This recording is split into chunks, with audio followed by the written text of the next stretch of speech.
Okay, sorry about that, folks. Computer problems. This is a regular meeting of the Board of Education. It's Monday, March 18th, 2013. It is 6:08 p.m. Sorry about the late start. All board members are here. Welcome, everyone. Thanks for coming out tonight. To start off, if you would, please rise and join us in the Pledge of Allegiance.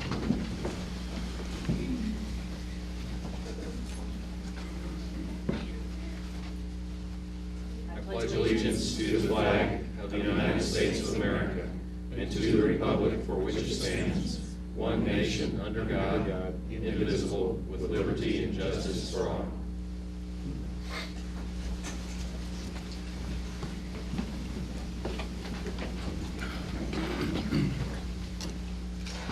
Okay. We have an agenda before us. Is there a motion to approve? So moved. Second. Any discussion? Okay. All in favor then of approving the agenda, please say aye. Aye. All right, agenda's approved. We have several recognitions tonight. First, Mr. Paul Neniger has been a board member for 6 years, and I guess tonight is your last official school board meeting. So we wanted to recognize you and thank you for your service, Paul.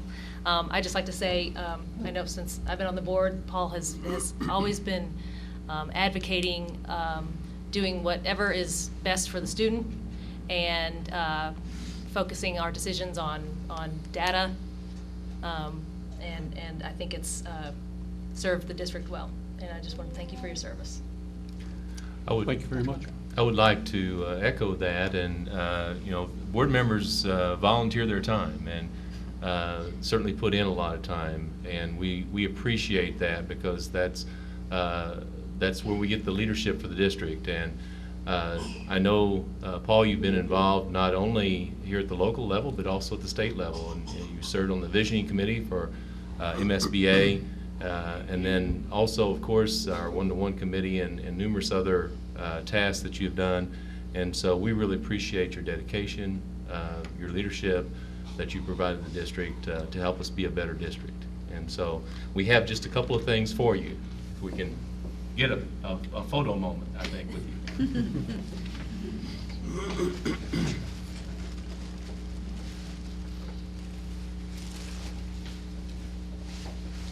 Brian's going to make sure you get the Wednesday.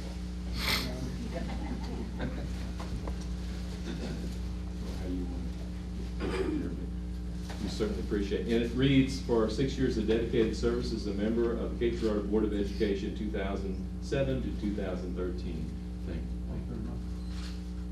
We've got just a couple little goodies in here for you too. I don't know if you want to get those out or.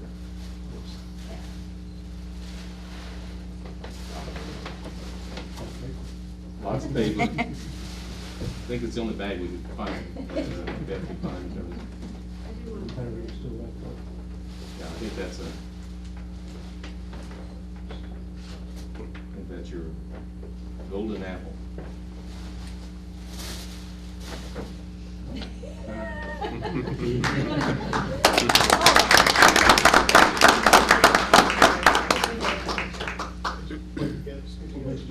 This isn't a very good. Yeah, let's take it. Let's unwrap, yeah. I don't hear it ticking. Oh, that's just. I think they go together. Here, I'll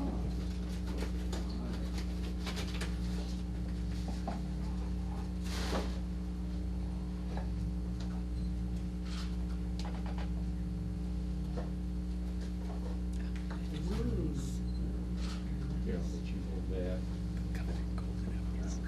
Now we'll get a picture. Ready? One, two, and one more.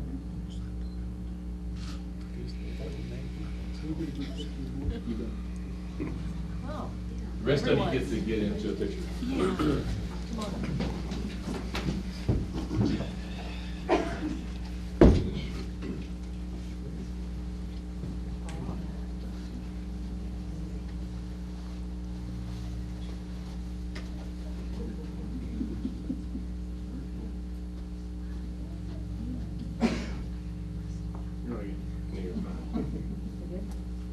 You're fine. cowboy, not me. You ready? On three. 1, 2, 3. And again. 1, 2, 3. He's channeling Steve. If we could give it, let's give it a moment.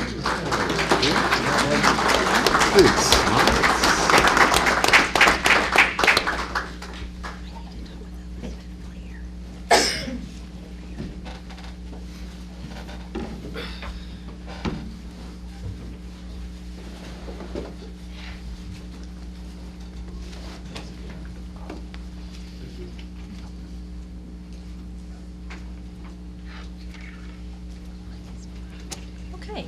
Next, under recognitions, we have Terrific Tigers. Welcome. Well, it's time to recognize our March Terrific Tigers, students selected from each building based on service to others, leadership, and scholarship. And as always, we'd like to ask the parents to stand in their place when we call each student forward so that we can recognize the parents for their contributions as well. So we'll do our March Terrific Tigers.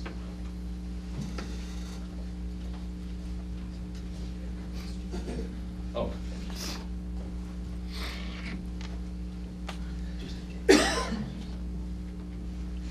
First up, from Alma Schroeder Elementary School, we have LaDante Taylor, 4th grade son of Tamara Criddle.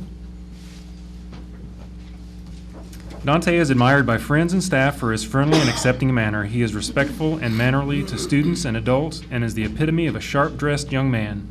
We will be sorry to lose Dante to CMS next year, but know that they will enjoy him greatly. Congratulations.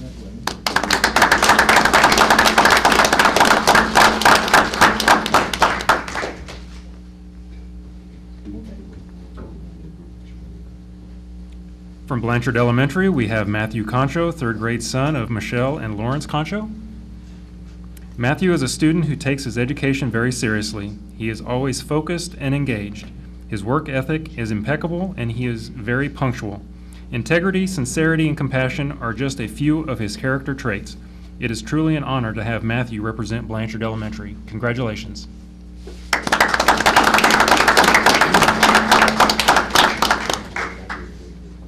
From Clippard Elementary, we have Ricky Vaughn, 4th grade daughter of Tracy and Taylor Vaughn.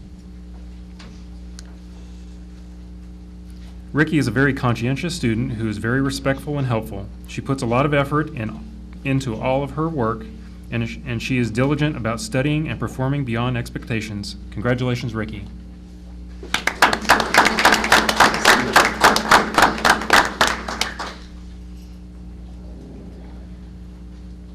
From Franklin Elementary, we have Linnea Webster, 3rd grade daughter of Lana and Jebediah Webster.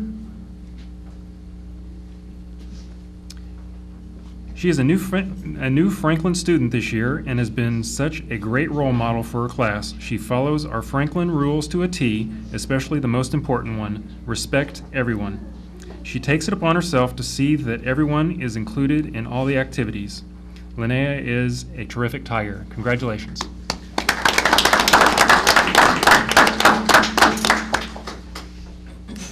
From Jefferson Elementary, we have Zaire Thomas, kindergarten son of Bridget Lowe. Nope, we'll have to catch them next month. From the Central Middle School, we have Levi Wilson, 6th grade son of Karen and David Wilson. Levi is an outstanding student. He is always respectful and trustworthy. He is liked and respected by both teachers and students. He always works hard and never complains about anything. We're very lucky to have such a wonderful young man here at CMS. Congratulations, Levi.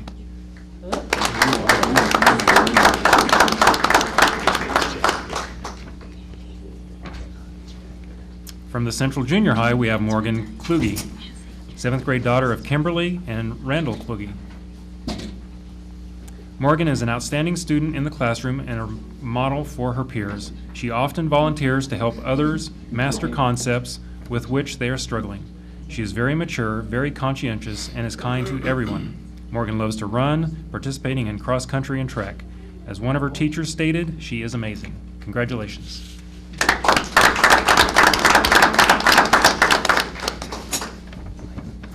Central High School's Student of the Month is Emily Sheets, 12th grade daughter of Chris and John Sheets. Nope. Game. They had a game? Yeah, soccer. Catch her next month. And from the Alternative Education Center, we have Jaleel Henry, 9th grade son of Patricia Knowles.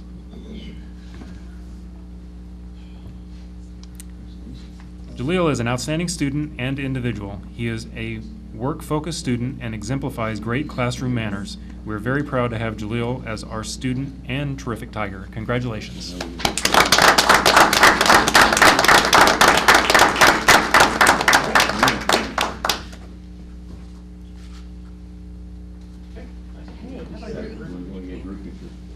Is that it? That's all. Could you all just swing right across here?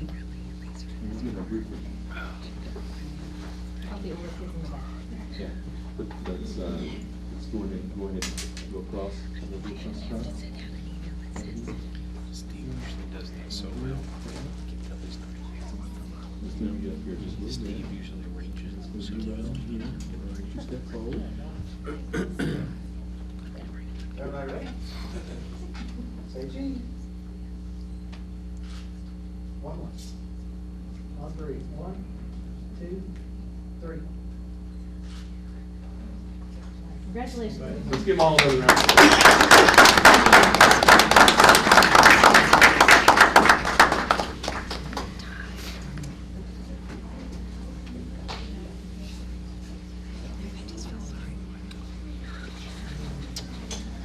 Okay, we will take a minute's pause to let folks, yep, they know that.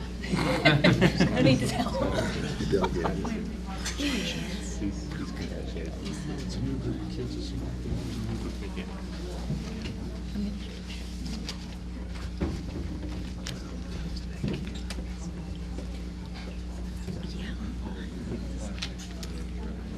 Need that or not? Might keep it from getting scratched. Ketchup off of it on the way home. We do French fries. Okay. Next on the agenda is information, proposals, or comments from the audience. We have 2 program evaluations tonight. First is career education. Mr. Payne.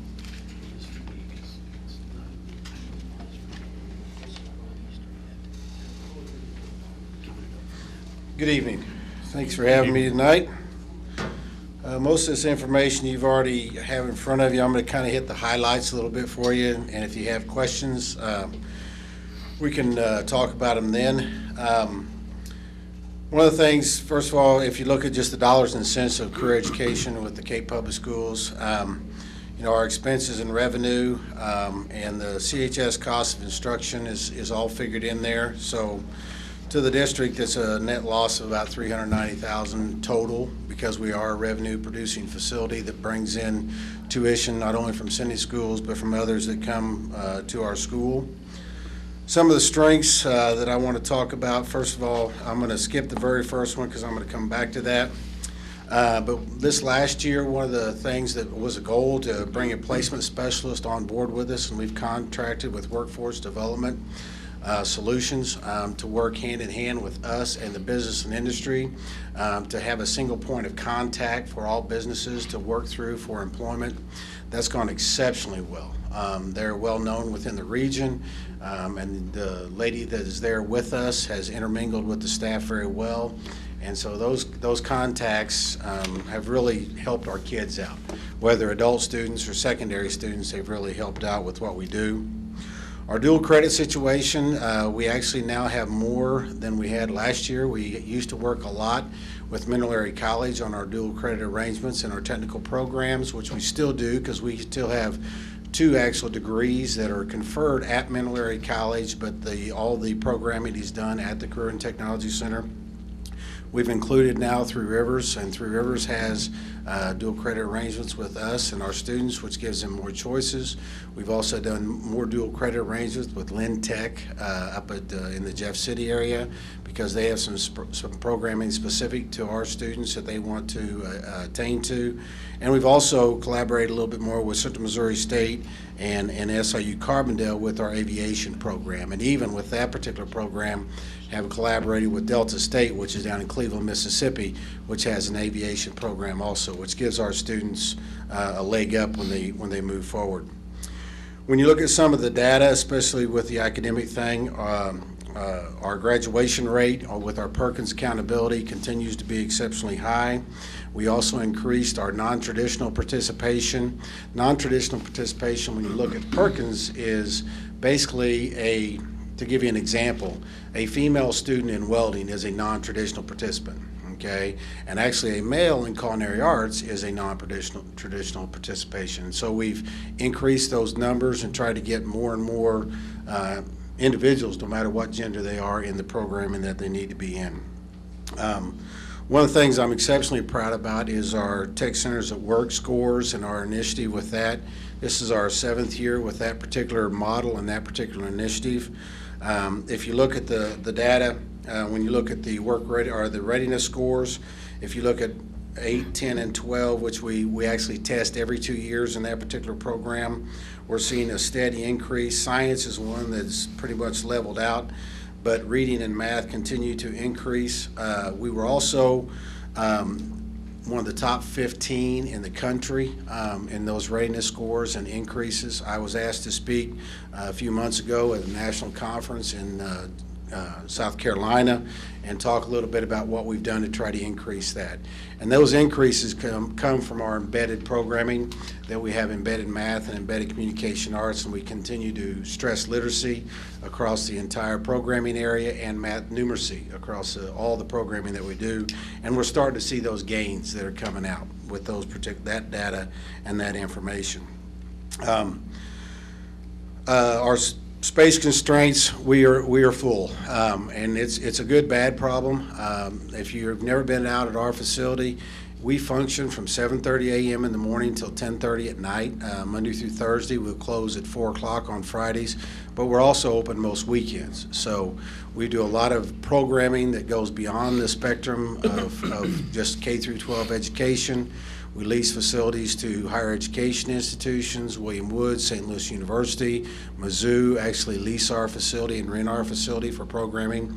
And our weekends are filled every other weekend with a master's degree in social work from SLU and a master's degree or a doctoral degree from SLU in educational leadership. So those are turnkey operations for us because they come in, they utilize our facilities, we charge them a rate, but it also just goes how the center has continued to become an educational center, not only for K through 12 education, but post-secondary education and even upper level stuff with what we're doing with that programming. One of the things I'm exceptionally proud about is our innovative programming that we offer at the Career Center. We are one of the only aviation programs in the country that offers flight time to students. We just hit another milestone, and I've kind of held on to this for a little bit because I didn't get the official letter until this morning. And excuse me, media outlets, if you want to talk to me later, I'd be more than happy. I'll talk your ear off. We received an Innovative Campus grant. It was actually through the Department of Economic Development and the Department of Higher Education. It was $1 million grant, and that grant actually goes towards tuition support of students.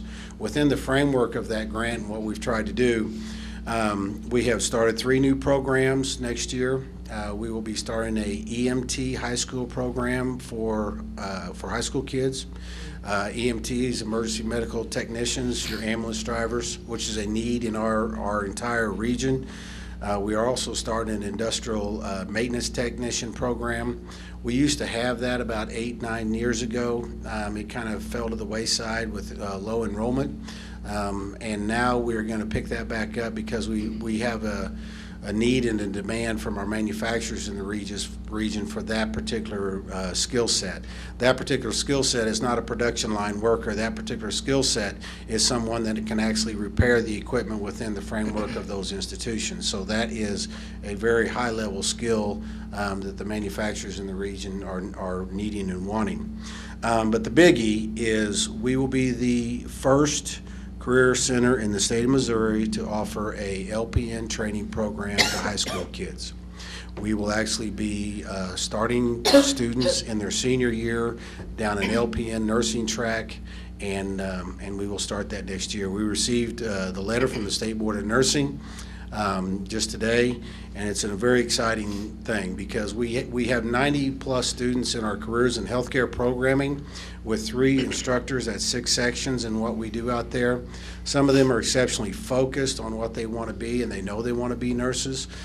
So why are we waiting until after they get through high school and actually to start them down that track? So we're going to start them in that track in high school, and then they will come back the next year as a post-secondary student and complete that program. And through the grant, and talking about the grant a little bit, if those students in any of those programs and any of our other programs kind of fall in that low to moderate income area, the grant will assist them with funding, and they will assist them to the tune of $7,500 per student.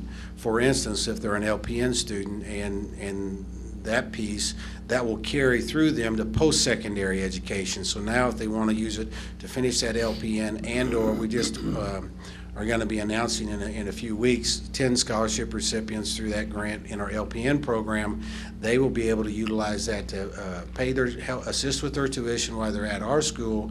If there's the remaining dollars, then they can use that to assist to bridge from an LPN to an RN status and move forward. So it's a unique opportunity for us, and I think it's one of the I like doing neat things out there and being a little bit creative, but a lot of my colleagues, and especially even at the State Department at DESE, after we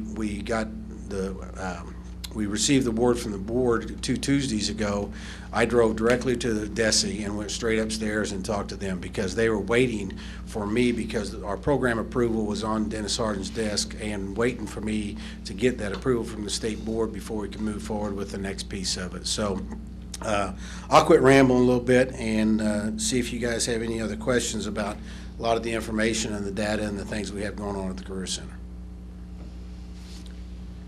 You mentioned that you're full. What do you see as maybe a long-term goal there for footprint or space or additional classroom needs, and is there a plan for that in place? There is a plan, and Mr. Glass and I have talked, and I've even already started working with, it's kind of fun when you have your own in-house architect out there. So we've already started working on some basic plans to kind of look at an expansion at the Career Center and a building project. And, as we start looking forward to whatever the next thing is with the facilities planning and those types of things, we need to be looking at a new space because presently our physical therapy assistant program, we are leasing space at 69 Doctors Park in order to operate that particular facility. So we need to be looking at another building on our campus in order to make continue to grow and expand. And even if you look at the numbers with the partnership between Southeast and Mineral Area and Three Rivers, as it continues to progress and grow forward, we're going to have another need there. And we just had another great thing that I've been working on for 2 years is to try to get the partnership to offer dual credit college coursework through the partnership at the Career Center. We finally kind of got that hammered out, and we'll be doing that. So that program will continue to grow. So I can't sit here and tell you exactly what we need as far as square footage, but I've got a pretty good rough idea what we need to do to kind of keep growing and keep making it the center, viable. Thank you. I don't have last year's number. Did we lose that much money last year too? Was that Last year was right around 200. Okay. Do we need to raise the tuition or? We have been. I've kind of kept. We may want to consider raising the tuition, Don. But what we've done over the last few years is raise it just very moderately, because what has happened is our head count increases. Okay. One of the reasons why, and it's a good bad thing when you look at dollars and cents in revenue, we've increased our number of Central High School kids. Our Central High School kids, we are receiving more kids from Central High School than we have in the past. And that particular group doesn't pay tuition. And when I figure the tuition on them, I would figure that like they were from a sending school, but in reality, and I don't know what our ADA is, but if you looked at our ADA for those students, it may be plus or minus a little bit there. And every year I actually have to turn in a form to the State Department that's called a fee guide, would actually looks at all of our costs and revenues and those things, and then it actually gives me a calculation on tuition. It could be bumped a little bit, but once again, the head count has really paid us dividends. When you have a small school district like Delta, who's sending anywhere from 17 to 21 kids to our institution at $2,000 a head, $2,150 to be exact. It's a pretty good number coming from those schools. And I love when I get the check from Jackson. Do you think that an expansion of the facility and broadening programs, would it be possible to think that that could actually cash flow? From the standpoint that it would actually lower your loss by the expenditure of the expansion and broadening programs and getting more kids coming in there paying tuition, is that something that potentially could offset expense of the expansion? Our goal every year, actually, Philip, is to try to be a break-even proposition, and be as close to that $0 as we can, when you factor everything in. But, we bought some equipment last year that, through some of our grants and things that we haven't done in the past because we held off for a couple of years because things were tight, in general. So we bought a little bit more equipment. And when you buy equipment in the career and technical education area, it's expensive stuff. So even though we have some avenues to offset that cost through the state, it doesn't offset it totally. There's a burden of something to the Cape Public Schools. I think we can get close. I think if you looked at it last year, and figured everything in, one of the things that's not continued to grow as we thought it would is some of our community ed programming. And in certain areas, anything to do with computers, it's always full. Okay, and anything to do with some of the nighttime stuff that we do in healthcare and also dealing with the manufacturing sector is always full. Any of that trade and technical type stuff. Some of the other stuff hasn't made as good as we would have anticipated, so we've been looking at that. And actually I met with, the person at my school that's in charge of that to kind of rethink what we do there, and it's not, those core base programming we need to continue, but we may need to continue to expand what we do with the computers and those kinds of things. One of our quickest filling classes is computer for seniors. It's specifically designed for 55 years of age and older, and that program fills up like that. Well, maybe we need to be offering multiple sections of that at multiple times and varying times. One of the only dead time in my school is between basically 3 and 4 p.m. But 3 and 4 p.m. could be a good time for some type of program to fit in that particular niche. So, yes, at the end of the day, if that's a zero number for me when I come here and talk to you guys, or close thereabouts, I feel very good about that. I know when you raised, I've sent kids to Votech School. Dr. Welker probably wrote the check for Jackson when they sent them over there, and you raised it by $50. That hurts those sending schools. So I know you can't raise it up too much because they'd start decreasing the number of students that they would send. Because they've got to look at their bottom line just like you guys do, with the same thing. And the last thing I want to do is limit students' access to our programming. When we start limiting access, then we've done a disservice with what we do. But at the same time, those moderate increases need to happen, periodically. And 3 to 4 o'clock is supper time for seniors, so I don't know if that's a good time. Somebody else, Paul, do you have a question? How often do you evaluate what you offer, both for the adults and the students? You mentioned that you started offering something that you used to do quite a few years ago. What process do you go through to do that? Basically, we utilized a couple things. There's an occupational outlook from Merrick, which is regionally. At the same time, with the advisory committees and the groups that we work with, we have our finger on the pulse pretty good.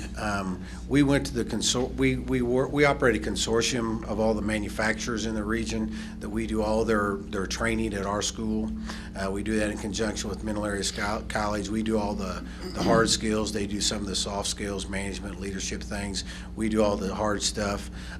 There's a need for them. Nordina, Monday now, they've changed their name, but that particular group has a huge need for that industrial maintenance person, specifically in the print business, because as they've expanded their operation is in a need. They brought in several people, about half a dozen, 10, 12 of that type of worker from around the country.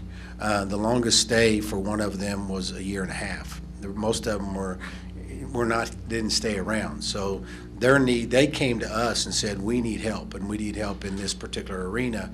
So, that's how we do that.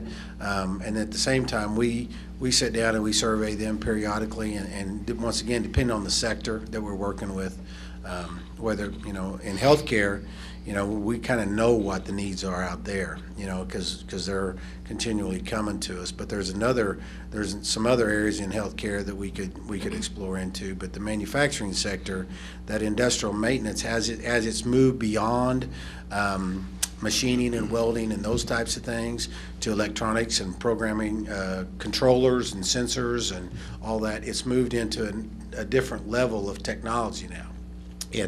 And that's where their need is. Thank you. With regard to the expansions, how much room do we have out around the CTC for expansion as far as the number of classrooms that we could add? And with the expansion in the medical field, would it make financial sense to maybe buy a building in like Doctors Park? You said you were in 69 Doctors Park now. I know with a lot of the physician groups moving toward the hospitals, has that freed up any buildings over there that you could purchase as opposed to building new?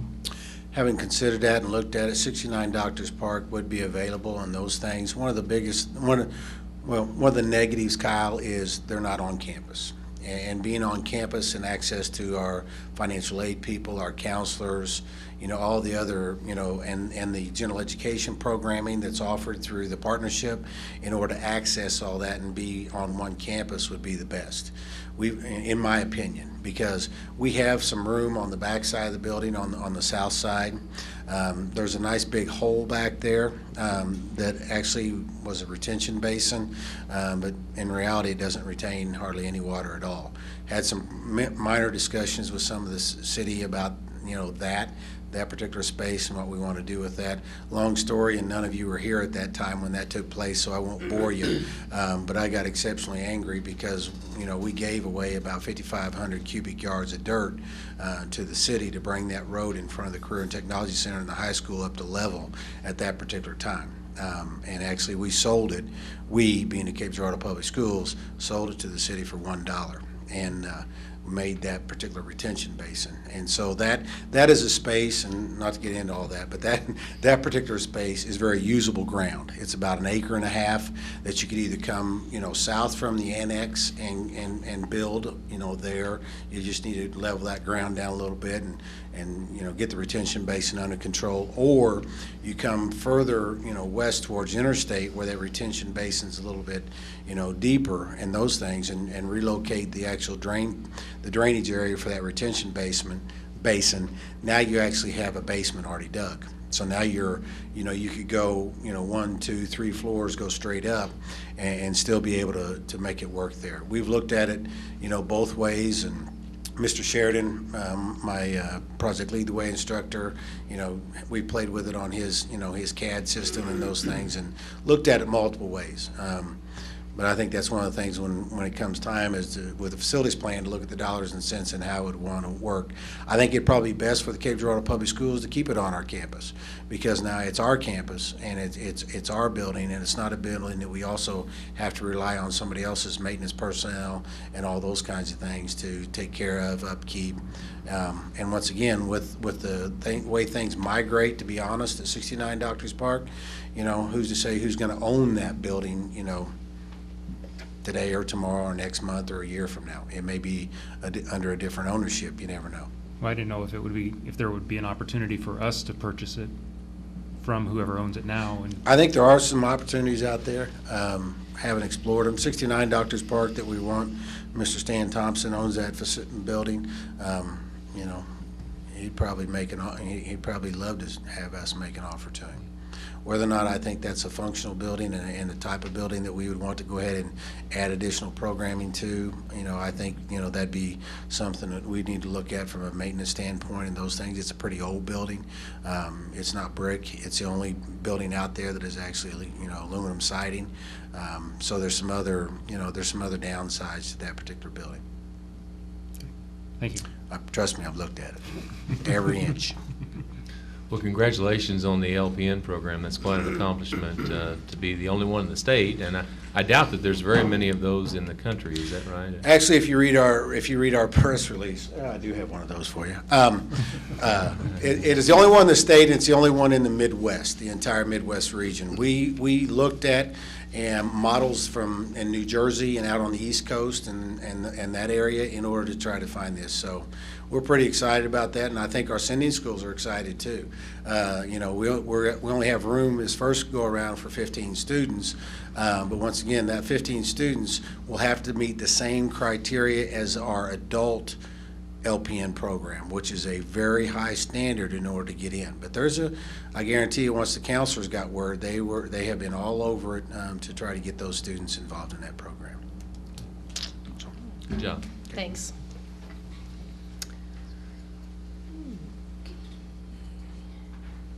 Next in program evaluations, we have curriculum. Syncopine.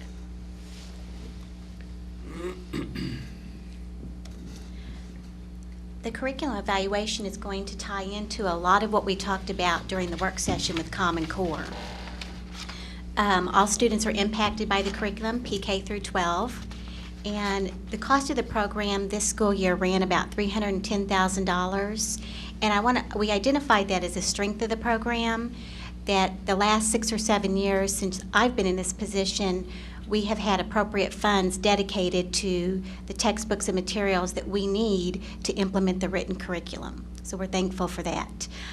Curriculum does tie in to our CSIP plan, utilize a systematic procedure to review, revise, and implement written curriculum and stay aligned with current state standards. So we had our discussion on Common Core. Another strength that goes with that is that we are ready to bring curriculum for English Language Arts and Mathematics to you for approval in April or May. It is fully aligned to Common Core, and as we discussed, we've put in some district standards that go above and beyond that. And that will give us 2 full years of implementation prior to the Common Core assessment being aligned to Common Core instead of the grade level and course level expectations as it is now. Another strength is all of our curriculum documents are available for parents, students, and staff on the website, so there's easy access. And one of the most exciting things we've done this year that came about from our being in our professional learning community was the identification of those essential learning outcomes. And our teachers have really collaborated and spent a lot of time studying the new curriculum. So they're going to be very familiar with it when they started in the fall, and they've worked together as departments and grade levels to identify where the most instructional time will be spent. Dr. Copeland talked to you earlier about teaching our students deeper instead of wider, and those ELOs will help our teachers know where to spend most of their instructional time. Concerns. Of course, anytime we have a change in standards and curriculum, it is a little bit of a learning curve for everybody. So we really want to focus on aligning our everyday classroom and structure, the rigor of our classroom instruction, to the rigor of Common Core. So we're really emphasizing to our teachers that we have to go beyond that recall depth of knowledge and start getting in more to the skill concept, strategic thinking, and extended thinking levels. One other concern, we have worked hard on our essential learning outcomes. I'm very optimistic. I think they're the standards that we do need to spend the most instructional time on. But of course, we're in a time of unknown right now. Until we take that first assessment that is aligned to Common Core, we don't have any data to judge our ELOs on. So once that data comes back in fall of 2015, we'll be able to sit down, look at our essential learning outcomes, look at our data, and see if we need to make adjustments. Some program goals, evaluation of the ELOs when we get that first SBAC data back. And our next step are to identify and update our estimated instructional timelines. You may have heard that referred to as pacing. That just kind of helps pace out and the standards for the year so teachers know how they can accomplish all of that in the period of 9 months. And then 2, along with new curriculum and new standards, we will have to update our common assessments. Are there any questions? Thank you. Thank you. Thanks for all the information earlier as well.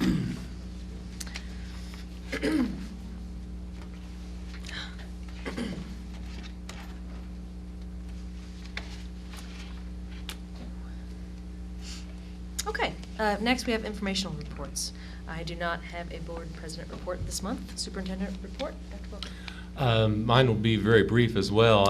Over the last month, I've had the opportunity to spend several days at Jeff City at the Capitol, visiting with legislators. This past week, went up as part of an opportunity with MASA, our Missouri Association of School Administrators, to spend a day with a lobbyist, going around visiting with legislators, which was very interesting and very much a learning opportunity for me.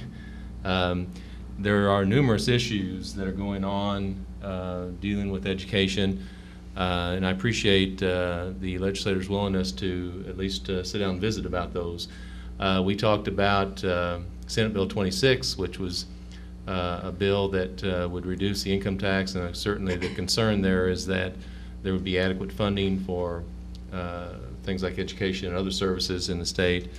We also talked about teacher tenure, retirement bill. There's just a whole bunch of different bills that would affect education, and we continue to stay on top of those and visit with our legislators, but that was really an excellent opportunity for me to get to meet with them. And that's really all I have. Thanks. There is no CTA report this month. Treasurer Finance report. Dr. Welker, do you have? Yes, you have the, find them real quick. You have the financial reports, I believe, in front of you. As I probably stated last month, the balances at this time of year, of course, are a little bit higher because we've just received our property tax revenue. We did receive one more sizable payment that you'll see down on the bottom right where it says monthly revenue summary. It is listed as delinquent taxes because it actually got to us a month late. And so that $2,742,000 is actually that property tax that we really budgeted as part of our current taxes. And so it'll show up as delinquent, but really it was budgeted under current, just to point that out to you. So our general fund, or what we refer to as Fund 1, $12 million, a little over $500,000, $12,500,000 debt service fund, and we do have one of our payments is actually March 1st that we have, and I think that shows that expenditure in the debt service fund. And so the debt service fund, $7,168,000, and then capital projects fund about $223,000. We do have some funds left in the bond, the 2010 bond funds, as we continue to pay out the expenditures, the final expenditures on those projects, and so that there's still a balance there that we still have to pay out. The monthly expenditure summary and revenue summary at the bottom, most of that is pretty normal, and then you have a year-to-date balance sheet on the next page. Any questions about any of the anything on the financial statements? Where does it show the repayment of the tax anticipation loan? Has that been done yet or not yet? Actually, it's already been done. It's already been done, okay. That would have, That I would've think been if on you go last- back to last month. I probably just missed it. Right. Okay. I think it was in that statement. Any other questions? Okay, thanks, Dr. Welker. Board reports, legislation and MSBA. Mr. Call? Well, the legislators are on spring break this week, so I guess there is a God in heaven. But somebody once said that. Alluding to what Dr. Welker said, the Senate did pass the income tax reduction. And I think in with that is an increase in the sales tax. So whether you like that or that part of a tax, other than income tax, is up to you. I'd heard that it, not on the MSBA, but on other sites, that it might be revenue neutral, but I think probably most people think it's not going to be revenue neutral, that we would lose a little bit of money. Meetings, May the 2nd is our Region 13 meeting at Nell Holcomb. I believe that's a Thursday, I'm not sure. And then the delegate assembly will be Friday, June the 7th at Tantera this year. So, and there was no, the film was just about the legislative aspects that Dr. Walker and I just talked about, so we're not going to have the film. Okay. Any questions about that? All right, thanks. Public School Foundation, Mr. McDonald. The next foundation event will be April 6th, which is a Saturday morning, 7 a.m. They will have their Run for Excellence, and I believe this is their 4th year. And it starts this year at the track at the high school, and they're still working on the route. But anybody who has an interest in getting up and running either 3.1 miles or 6.2 miles, come on out, and there'll be plenty of other crazy people to join you along the route. Is there a place to park and eat a cheeseburger while we watch? Sure. I think all board members should enter. Don't you think? Yes. You have an ambulance close by? So some people ride bikes, right? No, this is just running. That's why it's called Run for Excellence. You may walk. You can walk. You can walk too if you like.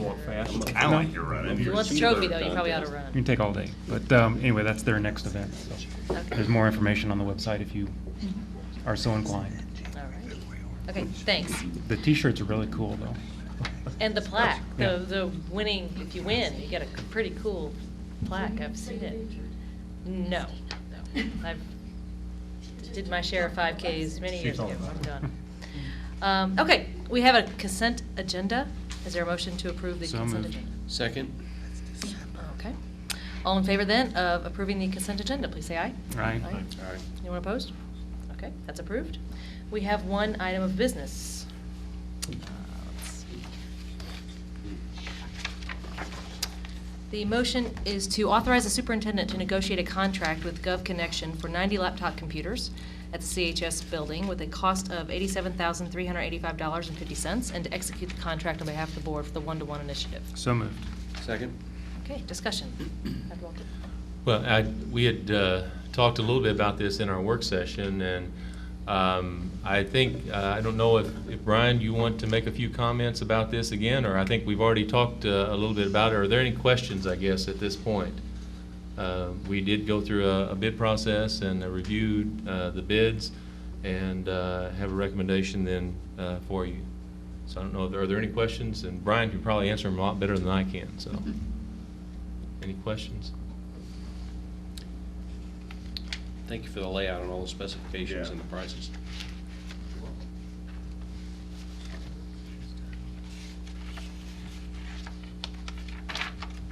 Any questions about that? Okay. All right then. All in favor of the motion to accept this, please say aye. Aye. Anyone opposed? All right, motion's approved. Is there any information or proposal from a board member? Okay. Hearing none, then, we will entertain the motion to consider moving into executive session for personnel issues. So moved. Second. Any discussion? All right, hearing none, roll call vote, please say aye or nay. Sorry, what? All right. Aye. Aye. Aye. Aye. Okay. We are in closed session then. Thank you all for attending. Would this be here?